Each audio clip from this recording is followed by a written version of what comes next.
La pintura de nuestro siglo XIX, desde una visión historiográfica, probablemente haya sido uno de los periodos más desafortunados en lo que a brillantes trabajos de investigación se refiere, con la excepción de Francisco de Goya o de algunos trabajos debidos a grandes profesores como Enrique Lafuente Ferrari o el Marqués de Lozoya, trabajos que daban una visión general. El resto de la historiografía pasaba de puntillas por este periodo, tachado sistemáticamente de reiterativo y decadente, probablemente quizá debido a que se encontraba entre dos momentos cruciales de la historia del arte español: nuestro siglo de oro, el siglo XVII y parte del XVIII, y la llamada Edad de Plata de la cultura española, que se localiza al final precisamente de esta centuria. Esta inercia comenzó a cambiar hacia 1970, cuando empezaron a surgir trabajos monográficos debidos a los artistas o dedicados a los artistas que se consideraban más importantes, que empezaban a considerarse ya como figuras cruciales de este siglo, o también a centros importantes, como podía ser la Corte, Valencia, Barcelona o Sevilla.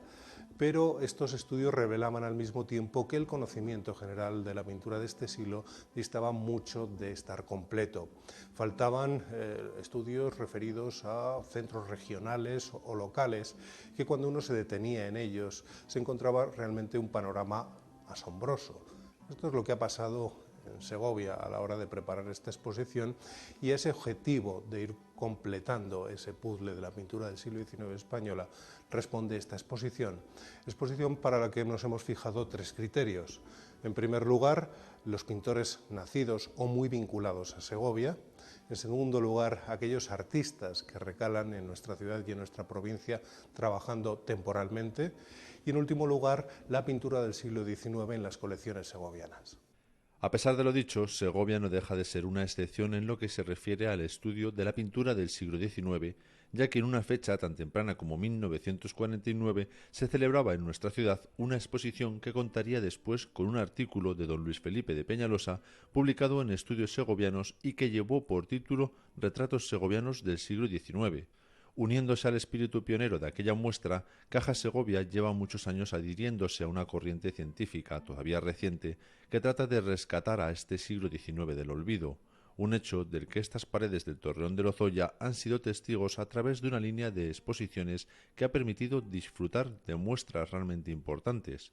5 pintores vascos en Segovia, Cecilio Pla, Ignacio Zuloaga, Santiago Rusiñol, Goya y lo goyesco en la Fundación Lázaro Galdiano, Cambio de siglo, Julio Romero de Torres, La guerra de la independencia, una visión desde el romanticismo, Joaquín Mir en Mallorca, Tiempos de cambios o Sorolla paisajista, a las que debemos unir, por completarse a la perfección con la presente exposición, aquella otra titulada La imagen de Segovia en las artes de la estampa, que contó con un amplio capítulo dedicado a las manifestaciones del siglo XIX.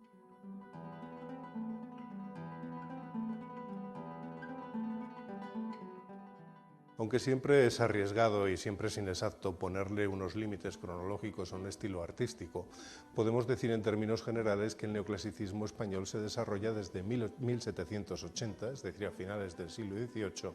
y 1830, un largo periodo cortado en dos, no solamente en lo estético, sino también en lo político, en lo cultural y en lo social, por la Guerra de la Independencia. El primer momento, que es en el que ahora vamos a detenernos, corresponde a aquel en el que nuestros pintores, o una parte importante de nuestros artistas, mediatizados por una de las grandes figuras del momento, el pintor Antonio Rafael Mengs, que viene a España para trabajar con Carlos III, defienden una vuelta al clasicismo, que además está perfectamente en consonancia con el pensamiento del momento, debido lógicamente a la cultura enciclopedista francesa, y en la que también va interviniendo cada vez con mayor fuerza la influencia de un pintor francés, David. La obra de David, que va llegando poco a poco a nuestros pintores y a los artistas de toda Europa en aquel momento, está definida por un dibujo realmente impecable, por una composición fría y equilibrada y por un gusto por los temas de la antigüedad que acaban arrinconando a la pintura galante y a la pintura religiosa.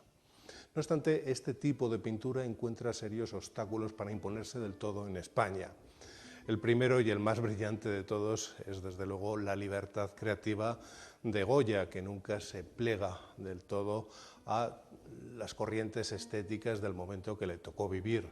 Y en segundo lugar, un apego a un tipismo castizo, propiamente español, muy ligado al hecho religioso, que nunca acaba renegando de la pintura del siglo de oro español, pero que sí recibirá la influencia de este nuevo movimiento en unas composiciones equilibradas y en un dibujo y una solidez en las figuras. El círculo cortesano de Carlos III fue uno de los ámbitos desde donde se propuso la modernización de la pintura mirando al clasicismo internacional y, por tanto, siguiendo las pautas que Antonio Rafael Mengs imponía desde su puesto de primer pintor del rey y director de la Academia o desde la Real Fábrica de Tapices que también él controlaba. Por estas instituciones habrían de pasar todos los pintores que quisieran optar a honores oficiales.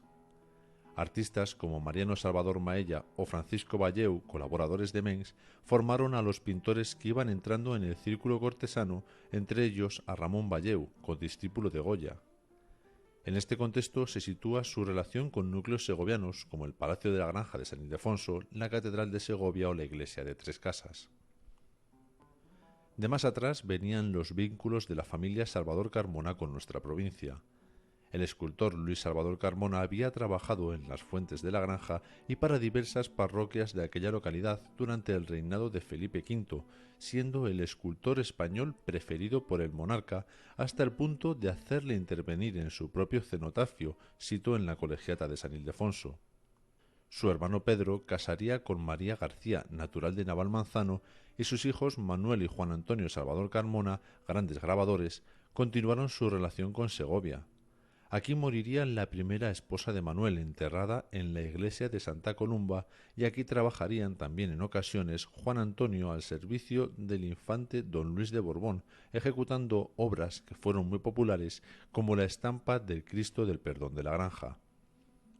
La exposición muestra 3 obras que ejemplifican muy bien lo que fue una parte importante de su producción, la reproducción de obras pictóricas de las colecciones reales, singularmente del pintor Lucas Jordán, prueba de la admiración que aún se sentía en nuestro país por los grandes maestros barrocos. Otros intereses, en especial la atracción por los monumentos más antiguos de Segovia, tales como su acueducto o las esculturas de los berracos, algo tan afín al neoclasicismo, determinarían estampas de artistas nacionales y extranjeros como las de Diego Villanueva, Miguel Ángel Rocker o Burgoes. Pero todo ello tuvo también su contrapunto. El amparo y el favor que los reyes Carlos IV y María Luisa prodigaron a Francisco de Goya le permitieron crear una obra singular que llega a romper con la racionalidad y frialdad académica del momento para entrar de lleno en el mundo pasional de la imaginación, anunciando con muchos años de antelación no solo el romanticismo, sino buena parte de los derroteros que la pintura española e internacional irán recorriendo a lo largo del siglo. Buena prueba de ello son las estampas de los caprichos.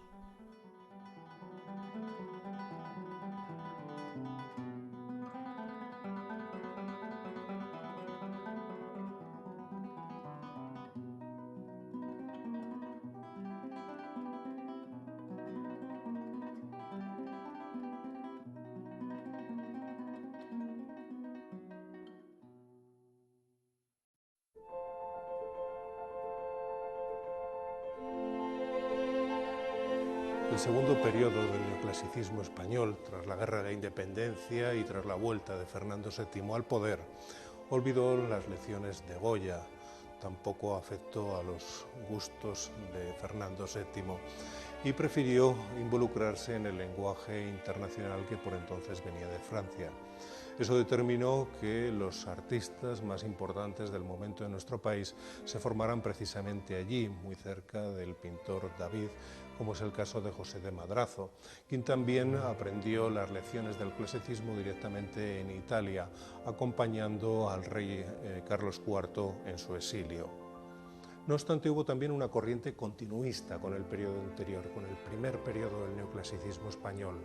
Este periodo, o esta corriente, está representada por el gran retratista del momento, que no es otro que Vicente López, un pintor valenciano que se había formado en Madrid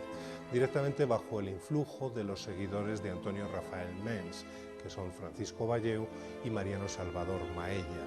De ahí que suponga su estilo una continuación o un perfecto hilo conductor del periodo anterior, que además se va a dilatar mucho en el tiempo por su gran longevidad y su gran producción, puesto que va a ser el que controle fundamentalmente el retrato de ese momento, parejo a la producción de José de Madrazo. Es curioso, pero hay bastantes obras de Vicente López en Segovia, debidas a encargos directos, como pueden ser las estampas de San Frutos o de la Virgen de la Fuencisla que hizo para nuestra ciudad. También llegaron aquí retratos para la catedral, para la Academia de Artillería, e incluso tenemos también pintura religiosa en el Palacio de Riofrío. También tenemos su influjo a través de sus alumnos como los segovianos Antonio García o Mariano Quintanilla, un pintor nacido en Valladolid pero establecido con su familia en nuestra ciudad desde muy pequeño, quienes se forman en la Escuela de Nobles Artes de Segovia para completar su formación con Vicente López y regresar entre nosotros para continuar con su trabajo.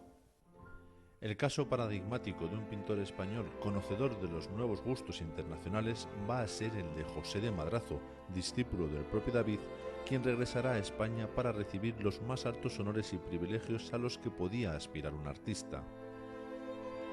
Sus criterios se impondrán en todos los medios oficiales, iniciándose con él el tremendo ascendente que tendrá la familia Madrazo sobre el arte español decimonónico. En el Alcázar de Segovia se conserva una obra suya, El asalto a Montefrío por el Gran Capitán, pintura aleccionadora que trataba de exaltar la valentía del militar español al ser el primero en entrar en una fortaleza enemiga durante la Guerra de Granada. En él podemos ver su corrección en el dibujo, no pocos aciertos en la plasmación de las armas y armaduras, pero también refleja la excesiva teatralidad presente en algunas de sus obras más conocidas, como La muerte de Viriato en el Museo del Prado, así como su inclinación hacia un idealismo tan extremo que convierte la cara de don Gonzalo Fernández de Córdoba en un ser aniñado o femenino. No podía faltar en esa línea de pintura homenaje a grandes personalidades de nuestra historia la referencia a los héroes de la Guerra de la Independencia, cuyo patriotismo era ahora manipulado por la política absolutista de Fernando VII. Una de estas obras pertenece igualmente a la colección del Alcázar segoviano y representa el traslado de los restos mortales de Daoiz y Velarde realizado por el pintor José Ribelles. También hubo artistas extranjeros en España. Durante el reinado de Carlos III había llegado de Italia el pintor Fernando Brambilla, quien dedicaría 3 estampas al acueducto, monumento que seguía ejerciendo ese embrujo de racionalidad y antigüedad que tanto gustaba a los artistas neoclásicos. Ese componente intelectual, fascinado por el dominio de la razón, también se aprecia en otro encargo que recibe ya durante el reinado de Fernando VII, las vistas de los reales sitios. Esta empresa comenzaría por el Palacio de San Ildefonso, donde la voluntad del hombre dominó la naturaleza para construir geométricos jardines y sometió el agua para hacerla jugar a su antojo en las famosas fuentes. No obstante, algunas otras imágenes que reflejan el entorno de la granja, el Palacio de Riofrío en una tormenta, las ruinas del Palacio de Balsaín o el agreste paisaje de la Boca del Asno prefiguran la admiración por la naturaleza, la ensoñación ante la grandeza perdida y el convulso mundo de los sentimientos humanos que protagonizará el romanticismo. Los óleos originales se conservan en el Palacio Real de Aranjuez. Tras su muerte, el Real Establecimiento Litográfico dirigido por José de Madrazo realizará estampas de los mismos, una de cuyas series se conserva en la colección de Caja Segovia. Las obras de Fernando Brambilla suponen los primeros pasos de un género que en España se había prodigado muy poco, el paisaje. Junto a él, otro precursor del paisaje decimonónico va a ser un segoviano, Bartolomé Montalvo, nacido en Sargarcía y establecido en Madrid, donde trabajó para la corte. Obras suyas se conservan, por ejemplo, en el Palacio del Escorial, en el Palacio Real de Madrid o en la casita del Labrador de Aranjuez. Llegó a ser nombrado académico de mérito de la Real Academia de Bellas Artes de San Fernando y pintor de cámara. Sus pinturas más conocidas son paisajes, algunas referidas a nuestra provincia, como las conservadas en el Museo Cerralbo de Madrid, y también bodegones. Si en el paisaje Bartolomé Montalvo se muestra como un pintor avanzado, en el género del bodegón se aferra a la tradición española, colocando sus figuras sobre fondos oscuros, dando el protagonismo a humildes enseres y piezas de caza. También es referencia para su pintura religiosa el siglo de oro español. La iglesia de su localidad natal conserva dos obras suyas de tema religioso presentes en esta exposición: un martirio de San Bartolomé que remite directamente a Ribera y una Divina Pastora. Asimismo, tocó ocasionalmente el retrato e incluso la alegoría. Su sobrino, Higinio Montalvo Sastre, nacido también en San García hacia 1815, compaginó la profesión de pintor y la de fotógrafo, algo usual en los inicios de la fotografía, trabajando desde mediados del siglo en Jaén, en donde abrió el primer gabinete fotográfico de la ciudad y en la que llegaría a ser regidor durante el sexenio revolucionario. La Escuela Práctica de Dibujo, llamada desde 1819 Escuela de Nobles Artes de Segovia, fue fundada en 1778 bajo la dirección del grabador don Antonio Espinosa de los Monteros, el cual estableció también una notable imprenta. En ella, como en otras creaciones tales como el Colegio de Artillería y la Real Sociedad Económica de Amigos del País, se manifestó en la ciudad el espíritu reformador de Carlos III y de sus ministros. Durante la invasión francesa, este establecimiento debió sufrir daños considerables y fue cerrado. Una Real Orden del 31 de enero de 1816, estimulando a las sociedades económicas para crear escuelas de dibujo, hizo que se formara de nuevo la Junta Gubernativa creada en 1783, compuesta por representantes del Ayuntamiento y de la Economía bajo la presidencia del corregidor. Como entretanto había muerto Espinosa, la Junta eligió para sucederle a uno de los más notables alumnos de la escuela, el pintor Victorino López Herranz, natural de Segovia. La dirección le fue ofrecida el 4 de junio de 1816, presentando 7 días más tarde un plan de enseñanza que fue aprobado por la comisión compuesta por los señores Herrera y Somorrostro. Victorino López Herranz se había formado en la Escuela Práctica de Dibujo, en la que fue un alumno bastante aplicado, puesto que en el año 1797 la Real Sociedad Económica de Segovia le pensionó para estudiar en la Real Academia de San Fernando. Allí fue discípulo de Zacarías González Velázquez. En 1800, la Real Sociedad Económica le suprimió la pensión diaria que le venía dando por tener la institución dificultades económicas, y probablemente fue por aquella época cuando el rey le destinó al Real Arsenal de Cartagena, volviendo más tarde a su ciudad natal. En 1822 contrajo matrimonio con Juana Quintanilla, hermana del pintor Mariano Quintanilla, quien fue alumno suyo antes de completar su formación en Madrid. En la Escuela de Dibujo desempeñó su cargo durante 20 años y hacia 1837 se trasladó a Madrid, mediatizado por la llegada a Segovia de las tropas carlistas, donde debió morir. Su obra es muy desigual, siendo su autorretrato y la fundación de la Carolina presentes en la exposición sus pinturas más destacadas. Además de Mariano Quintanilla, entre sus alumnos figuró el también segoviano Antonio García, autor de la decoración del techo de la Sala Blanca del Ayuntamiento segoviano con un tema de historia, la conquista de Madrid. Al frente de la Escuela Práctica de Dibujo sucedería a Victoriano López el pintor madrileño José María Abrial y Flores. Discípulo de José de Madrazo y de Fernando de Brambilla, José María Abrial destacó como pintor de antiguos ornatos, dedicación que había de servirle para decorar los teatros de Gijón, León, Oviedo y Zamora, obteniendo también buena reputación de escenógrafo. Hizo decoraciones efímeras para fiestas y solemnidades civiles y religiosas, y además colaboró como dibujante en distintas publicaciones, entre las que destacan el Semanario Pintoresco Español El Liceo y El Artista. Académico de las Reales Academias de Bellas Artes de San Fernando de Madrid, San Carlos de Valencia y de Arqueología y Geografía del Príncipe Alfonso de Madrid, fue también individuo de mérito de la Academia de Cádiz, de la que además fue profesor y secretario. Durante los años que pasó en Segovia, tomó numerosos apuntes de la ciudad y de sus monumentos, publicados en varias ocasiones, cuyos originales se conservan en la Real Academia de Bellas Artes de San Fernando y en alguna colección privada como la Sáenz Laguna. En 1840, José María Abrial deja vacante la plaza de director de la Escuela Segoviana, siendo un año después ganada por el pintor Mariano Quintanilla, quien había pasado su infancia y parte de su juventud en la ciudad. Este artista había completado su formación con Vicente López, cuya influencia se deja sentir tan de cerca en el retrato de Isabel II Niña del Ayuntamiento de Segovia. En su producción, en la que poco a poco se va perdiendo el recuerdo del maestro valenciano, encontramos fundamentalmente retratos, aunque también trabajó en la pintura ornamental, el paisaje, el bodegón y la temática religiosa. Los retratos de Quintanilla van abandonando las embaradas poses oficiales de los retratos de Vicente López para adoptar unas actitudes más naturales y sencillas, anunciando el sentido de intimidad que tendrán los retratos de la burguesía durante el romanticismo.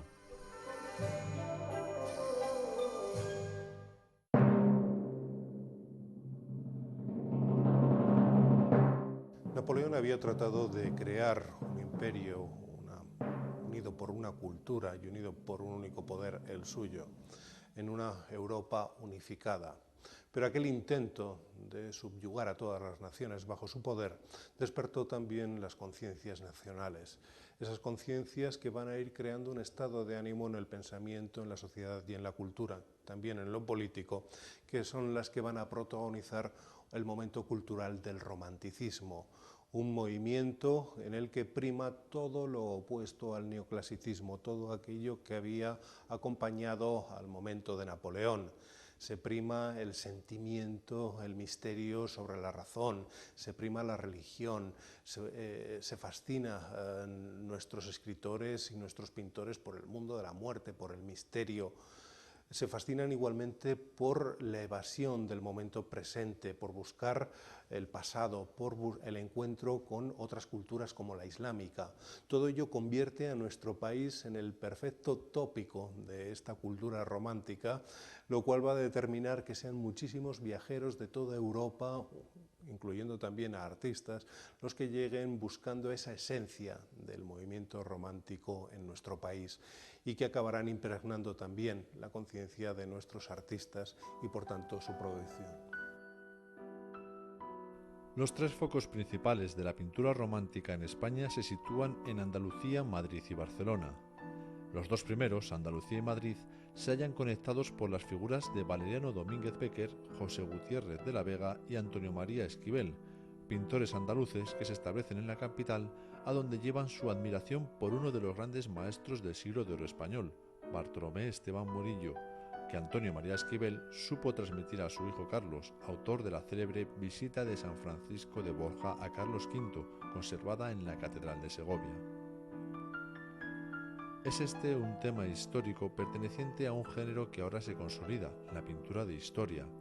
El romanticismo, con su interés por las épocas pasadas en las cuales la imaginación se refugiaba huyendo de la vulgaridad de lo cotidiano, será el movimiento artístico que verdaderamente defina el género. Esta temática estará mediatizada por la pasión que despiertan las ciencias históricas, responsables de que los cuadros reproduzcan fielmente una escena. El pintor va a componer con absoluta sujeción al texto del historiador y a los datos del arqueólogo, buscando una precisión casi científica, convirtiéndose así en narrador de un texto, ya sea histórico o literario, donde la importancia del cuadro está inicialmente en el asunto elegido. La intención del artista es, pues, plasmar la conciencia histórica de los españoles de mediados del siglo XIX a través de esa narración de un episodio significativo de nuestra historia. Los críticos perdonarán cualquier error de dibujo y composición antes que cualquier anacronismo en las escenas. A ello hay que sumar la vertiente política de los temas elegidos, que se hacían confluir frecuentemente con la complicada realidad del momento. Si una obra como la que hemos visto, protagonizada por Carlos V, remite al momento de mayor esplendor de la historia de España, otra debida a Rodríguez Losada, Juana la Loca ante el cadáver de su esposo, nos habla de horas bajas de la monarquía hispana, tal vez cuestionando la capacidad de una mujer para gobernar, estando pintado este lienzo en un tiempo en el que la monarquía de Isabel II pasaba por sus peores momentos. La importancia de este tipo de temas fue tal que el género histórico se convirtió en el camino indiscutido por el que los artistas obtuvieron premios y honores oficiales. El eclecticismo que presidió las artes desde mediados del siglo generó asimismo, primeramente en Francia y después en todas las escuelas europeas, una pintura de línea académica ligada a temas de la antigüedad, con fórmulas reiterativas, amables en exceso y pomposas, que ampliaron su campo temático con argumentos que recordaban a la pintura galante del lejano siglo XVIII, todo ello ya muy anacrónico. Es la llamada pintura pompier, a veces llamada en España de casacones, cuyo principal protagonista fue Mariano Fortuny.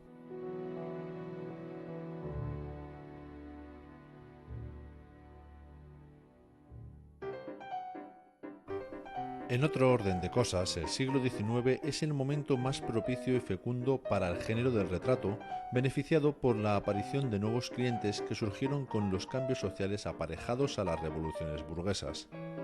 El retrato en España contaba con una importantísima tradición desde los grandes maestros del siglo de oro y se acomodaba a la perfección a los cambios estéticos que se iban produciendo a lo largo del siglo en pos de un naturalismo y realismos crecientes. Por si fuera poco, el apoyo oficial y académico al retrato era grande, figurando obras de este tipo en las exposiciones de la Academia de Bellas Artes de San Fernando, en el Liceo Artístico y Literario de Madrid, en la representación española en las exposiciones universales y en las exposiciones nacionales de Bellas Artes. Para muchos artistas fue la dedicación que les permitió sobrevivir a pesar de no sentir demasiada inclinación por esta actividad. Junto a los retratos de aparato dedicados a personas reales y de la alta nobleza, existieron también efigies de tipo intimista, en las que los protagonistas aparecían inmersos en su ambiente cotidiano sin imponerse apreciaciones sobre su origen ni su clase social, miniaturas, autorretratos, colectivos, retratos históricos e infantiles, una tipología esta última que cobró un enorme interés a lo largo de la centuria.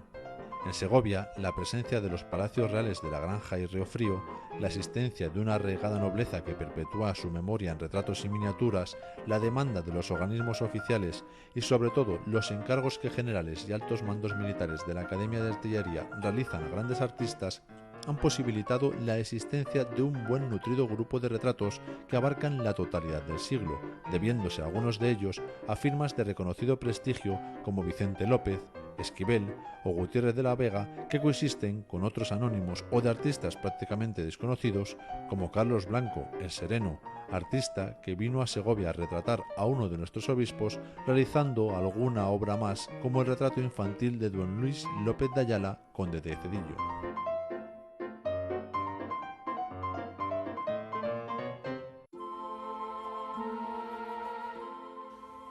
Con el romanticismo se consolida entre nosotros un género que hemos visto al principio de esta exposición como poco a poco se va definiendo y que ahora va a consolidarse, no es otro que el del paisaje, un género que entre nosotros es muy tardío debido a que hubo numerosas prohibiciones a lo largo de la historia de que los artistas dibujaran o pintaran los exteriores de las ciudades fundamentalmente por razones estratégicas. Ahora surgen dos corrientes de paisaje. De una, quizá la más romántica de todas, la que trata de hacer un paisaje fantástico, muchas veces ideal, que no le importa trastocar la realidad, como se puede ver en algunos de los paisajes que tenemos en nuestra exposición y que hacen una Segovia realmente fantástica. Pero también existió un paisaje, como dijo el Marqués de Lozoya, documental, un paisaje muy descriptivo que se detiene en el detalle y que trata de analizar tanto monumentos como paisajes y que desde luego también se desarrolló entre nosotros. Los viajeros europeos comenzaron a menudear por nuestro país desde comienzos del siglo XIX, dedicados a describir nuestras ciudades, paisaje, folclore y costumbres. Su mirada reformaría la nuestra, abocándonos hacia fantasías románticas. Entre los pintores que viajaron a España desde Europa destacó David Roberts, paisajista escocés, pintor y grabador, que recorre nuestro país entre 1832 y 1833, coincidiendo en Sevilla con un artista hispano, Genaro Pérez Villamil, provocando en él un cambio claro hacia el paisajismo inglés. Ambos pasaron en distintos momentos por Segovia, dejándonos imágenes de la ciudad y de sus monumentos, así como del castillo de Coca. También de Inglaterra vendría una técnica perfeccionada, la acuarela, aprendida allí por Pedro Pérez de Castro, que la ampliaría en nuestro suelo a paisajes de Segovia, La Granja o Balsaín. El realismo apostó por una pintura de paisaje que fuera fiel reflejo de la naturaleza que el pintor contemplaba, con interés por reflejar casi científicamente los accidentes de ese paisaje, como correspondía al momento de interés por la ciencia geográfica y la geología. El final del siglo contempló un variado abanico de posibilidades para este género, estando presente Segovia en discursos tan distintos como los de Aureliano de Beruet y Darío de Regoyos, tan cercanos a sus planteamientos al impresionismo, Daniel e Ignacio Zuloaga, que impregnarían nuestro paisaje de un simbolismo costumbrista, y Sorolla y su peculiar sentido luminista, a los que bien podría sumarse toda una legión de artistas que abrirán el camino a la renovación artística de los primeros años del siglo XX.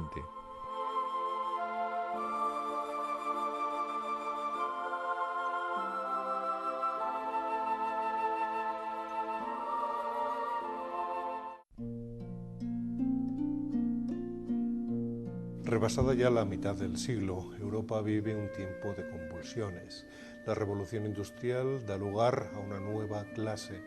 la clase obrera, siempre insatisfecha con esa nueva situación que le ha tocado vivir y que está también detrás de las tensiones que acabarán provocando grandes revoluciones y que darán lugar a una Europa convulsa, como ejemplifica a la perfección Francia. El artista en estos momentos de cambio se plantea también cuál es su papel dentro de la sociedad y surgirán artistas y surgirá también una pintura comprometida. Tenemos el caso en España de un pintor, por poner un ejemplo, Vicente Cutanda, que llega a pintar huelgas de obreros, o del propio Ramón Casas, que pinta una carga de la Guardia Civil contra una manifestación. Lamentablemente no hemos encontrado ninguna de estas pinturas en Segovia, aunque sí existe una obra significativa de Vicente Cutanda, El Milagro de Corpus Christi, que está situado en la antigua sinagoga de Segovia. Estos pintores no solamente van a tratar esos temas, sino que los van a tratar de una forma cruda, muy apegada a lo real. Es por ello que este periodo o esta corriente estética la llamamos el realismo. Una corriente que no solamente trató de captar esa realidad, sino que también llegó al retrato elegante, puesto que ahora se va a exigir del artista no solamente la fidelidad, un buen dibujo y la fidelidad desde luego del retratado a la efigie pintada, sino que también se va a exigir ese apego a la realidad en todos los detalles, en las joyas, en las condecoraciones, en toda la indumentaria y en el ambiente, tratando de emular no solamente los retratos de la monarquía y de la aristocracia, sino a los que a ellos se va a sumar también las exigencias en el mismo sentido de la burguesía. Un claro ejemplo y muy cercano para nosotros es este retrato del gran prócer, tan vinculado a Segovia, don Ezequiel González, un gran mecenas, retratado aquí por un pintor casi desconocido entre nosotros, un pintor de Vitoria, Emilio Subrier, más conocido, y lo cuento como anécdota, por ser uno de los diseñadores, junto con otro artista, Díaz de Olano, de la famosa baraja de cartas de Heraclio Fournier. La primera característica que cabe aplicar a la época del realismo en España es la de la continuidad de todos los géneros que se habían cultivado en el largo reinado de Isabel II y en los primeros años de la Restauración. Antonio Cánovas del Castillo, verdadero arquitecto del nuevo periodo, tuvo interés en que después de los años convulsos del sexenio revolucionario 1868-1874 se volviera a los retratos y a la representación de los hechos históricos que habían jalonado las épocas gloriosas de nuestro país. De ahí el protagonismo de los retratos de la reina Isabel II y de las pinturas correspondientes a episodios de la época imperial, todo ello en el marco de una pintura en el más puro estilo academicista. Aún así, la renovación en la pintura ya se había iniciado, planteándose en paralelo la existencia de dos tipos de pintura, una oficial, y otra aplicada fundamentalmente al paisaje y al retrato, que era encargada por una burguesía que comenzaba a ser crítica con la política canovista y con la estética a ella asociada.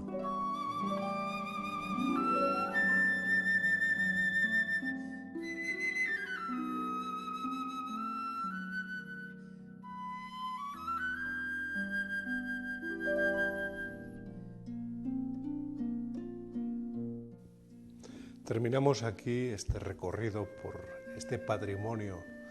de la pintura segoviana tan desconocida como asombrosa. Un recorrido que ha sido posible gracias a la generosa implicación de numerosas instituciones y colecciones privadas, una implicación que ha exigido también una amplísima campaña de restauración. Se ha hecho mucho, pero somos conscientes de que aún queda mucho por hacer, tanto en el terreno de la investigación como en el terreno de la conservación. De manera que ojalá, de aquí a muy pocos años, podamos volver sobre este tiempo, que seguro que volverá a sorprendernos, con nuevas investigaciones y con nuevas obras de magnífica calidad.